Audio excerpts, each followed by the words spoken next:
Siyam na mga sundalo, kabilang ang mga miyembro ng Citizen Armed Forces Geographical Unit o CAFGU, Active Auxiliary KA at 8 stakeholders mula Malaybalay City, Bukidnon ang pinarangalan sa 6th founding anniversary ng 88th Infantry Maringal Battalion ng 4th Infantry Diamond Division Philippine Army na may temang unom katuig na panaghiusa, kadaugan, kalig-on ug kaisog at tubangan sa kalisod na ginanap sa headquarters nito sa Barangay St. Peter, Malaybalay City, Bukidnon noong Oktubre 9.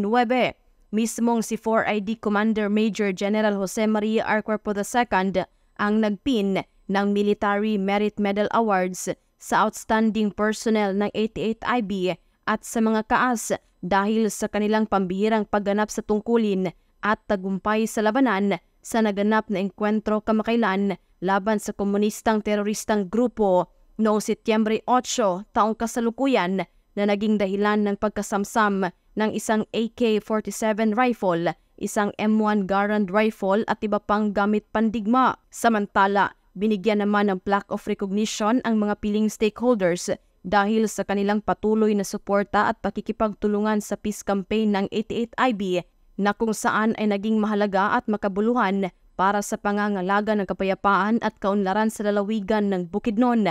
Kabilang sa mga stakeholders na binigyan ng parangal sa pamamagitan ng plaque of recognition ay sina Bukidnon Governor Honorable Rogelio Nil Roque, Bukidnon 2nd District Representative Honorable Keith Flores, Malaybalay City Councilor Honorable Royland M. Orquia, Malaybalay City Mayor Honorable Warren Pabillaran, Cabanglasan Municipal Mayor Honorable Lolita N. Bolicer, Bukidnon Deputy Provincial Prosecutor Attorney Romel M. Alonto, RMN Malaybalay City Station Manager Mr. Jun Maban, at Barangay St. Peter, Malaybalay City, Bukidnon, Punong Barangay Honorable Robencio T. Organiza.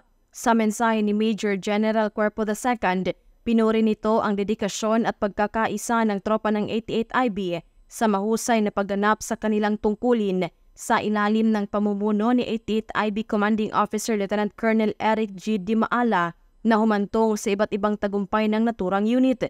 Kinilala din ito ang napakahalagang kontribusyon ng mga stakeholders sa pagkamit ng mga misyon ng 4ID.